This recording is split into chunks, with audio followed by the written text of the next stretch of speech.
if last year is any kind of basis on the folks that are in your community, you got a bunch of good guys that want to get better at stuff. They were really fun and engaging, and we're really excited to come back and do this again.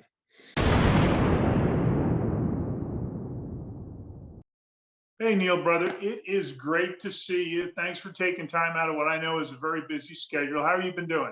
We're doing good. It is actually kind of nice to see your face. We talk via text a lot, so it's nice to actually talk to somebody. So this is a good time.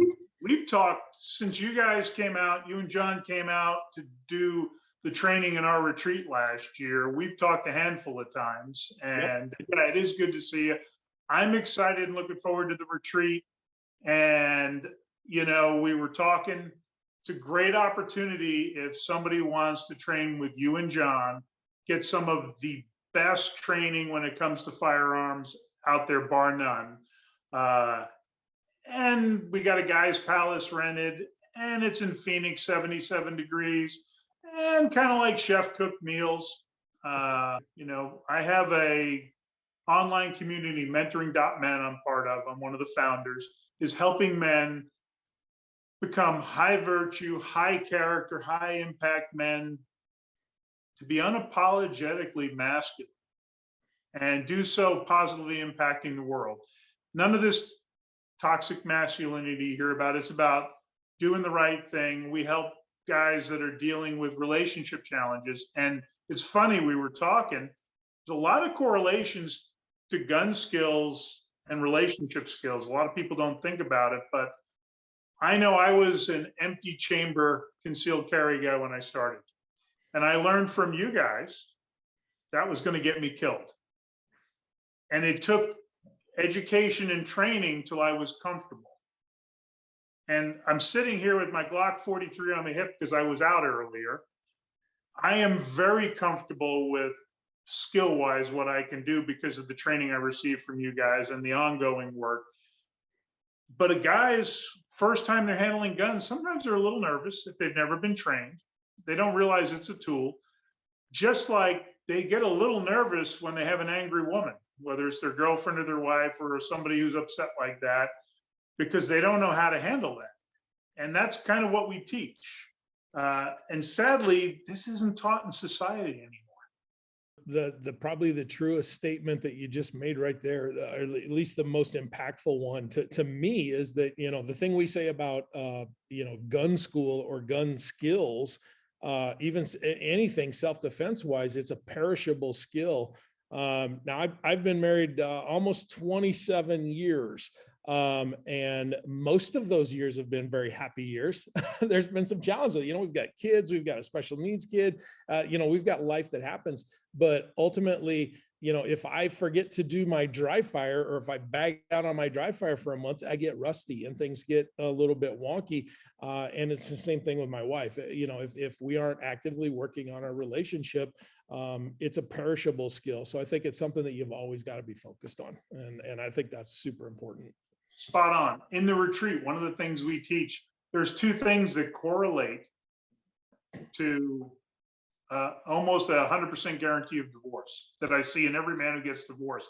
I'm going to share one of them, and it seems counterintuitive, and that's what is the weird part.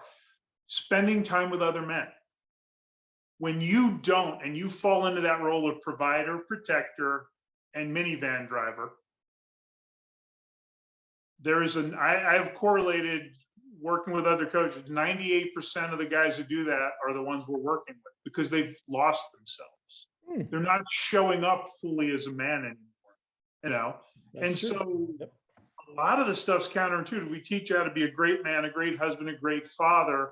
And it's really weird. The guys we work with, a lot of them, if they don't own their own business, report getting promotions. So I want to invite the ASP community to join you and John. We've got February 24th through the 27th is handguns, and March 3rd through the 7th is the ARs.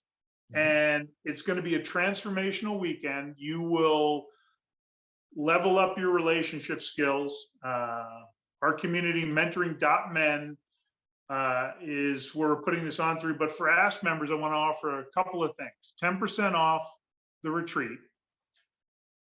And we're going to do a 25% discount for mentoring men. So if you do monthly for the first month, or if you do the annual, we have over 20 group coaching sessions a month. We're the only men's community with that. We've got Ask 25 and 22 is the discount code you put in if you want to come join us. We've got some free courses on there. All of these group coaching sessions are free. And hell, we had so much fun, and this isn't last year where ammo was insane. Anybody from your community that shows up, will provide the AR ammo, and I will provide 9mm ammo because I have that. And I'm going to order some more for the retreat, 150 rounds of that. So you get to shoot for free, chef cooked meals. What did you think of it when you were there last year, what you were exposed to? We didn't get exposed to too much of it, other than, when we came in and we did the training and got to hang out with the guys just a little bit. What I noticed was there were, the guys were pretty engaged in the training. They were engaged in what we were doing. And typically what that tells me is that means they were engaged in the weekend. When you get away to do some of this kind of thing, sometimes we just shut down and take the break that we need in those kind of deals. I noticed a bunch of guys that were really engaged, wanted to learn something, and it was fun. When we do a private class like that, you never know what you're going to expect. And I appreciate the really kind words about us, but at the end of the day, I'm just a guy too. And I feel like an average Joe, and I have the same complex about that I don't belong, and the inferiority complex and all of that kind of stuff that everybody else fights. But I try to do the work. And if I do the work, it seems like the process gets me through. And I really enjoy teaching. And so when we do those classes, sometimes you get people that have never touched a gun, and I love teaching those folks.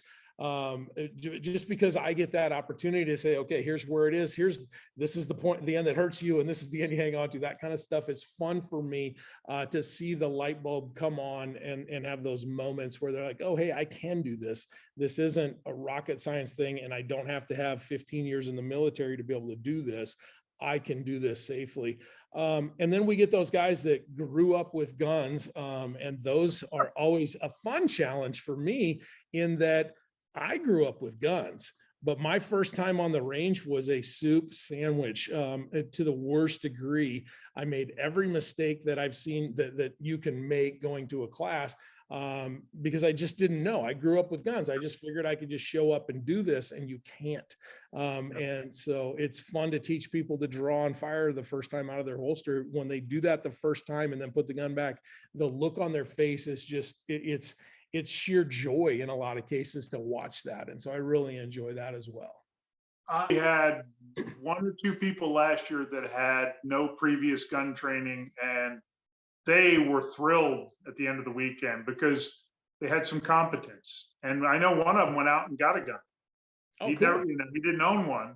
And so, yeah, you're right. And the reholstering properly and not being in a hurry. There's so many little things that once you get competent, and I've got to admit, if it wasn't for dry fire, there'd have been almost no fire past year for me because ammo prices. It's a common, I think, misconception out there from the non-shooting community, in that if I don't have ammo, I can't practice. And that's one of the things that, and I thought that once upon a time too. And I learned a lot about dry fire from there. I mean, there's a lot of resources out there that I really took advantage of to learn what dry fire is and how to practice. The top shooters in the country, 90% of their practice is in dry work. So they aren't shooting that much. You can learn all those skills there. And that's one of the things that I really enjoy about what we teach, is we're teaching, here's how you practice. You can go out, getting training to learn how to do it is one thing, but then you also have to practice those things. And here's how you can practice them with spending nothing more than time. You don't have to have a bunch of ammo to do this. Now, it's always great to have ammo and go to the range and test that then later, but that's just part of the process. And I really enjoy teaching the process and seeing people go, oh man, I can I can sit in my basement and, dry fire, on a target hanging on the wall down there, and it costs me nothing other than the time to go down there and do it. And the benefit of that is so amazing, and it's fun to do that. That's one of the things I think is a little bit unique about what we're doing, is we spend a significant amount of time on, okay, now that you've learned these steps and these pieces of the puzzle, go home and work on this, and here's how you do that. And being men, I think, at least for me, I needed somebody to say, okay, here's A, B, and C, follow these steps, and then D will come and you'll be in a better spot. And so that's how I like to, I guess that's how I like to teach it, that, do these specific things. Ultimately you'll make it your own, but these will get you there, and here's how you do it. And if last year is any kind of basis on the folks that are in your community, you got a bunch of good guys that want to get better at stuff. They were really fun and engaging, and we're really excited to come back and do this again. We've talked about helping your community because there's guys out there we know are struggling relationship wise, and this is an opportunity to combine learning and leveling up there, and same with your gun skills. Sure. So it's a win-win. So we'll put some links down below so people can click on it and check it out. You're pretty booked this year, so there's not many opportunities between now and the national convention in September, is there? I get probably 5 emails a week saying, hey, will you come teach your class at our range? And our schedule is so full that we're just not able to make very many of those happen. So we've got just a very small handful of other opportunities to train with us. Other than the national convention, we've got a couple, 3 other classes, and that's really it. Because we're at NRA, we're at USCCA, we're at SHOT Show. All of those different kind of things take up time, and frankly, we have families too. So to be gone 3 weekends a month is a lot, and that's kind of where we are right now. So if you're a guy that wants to come train with John and I, and get some great stuff on other relationship stuff of being, how to be a man and do it well, I think this is a great weekend, and I'm just excited we're a part of it.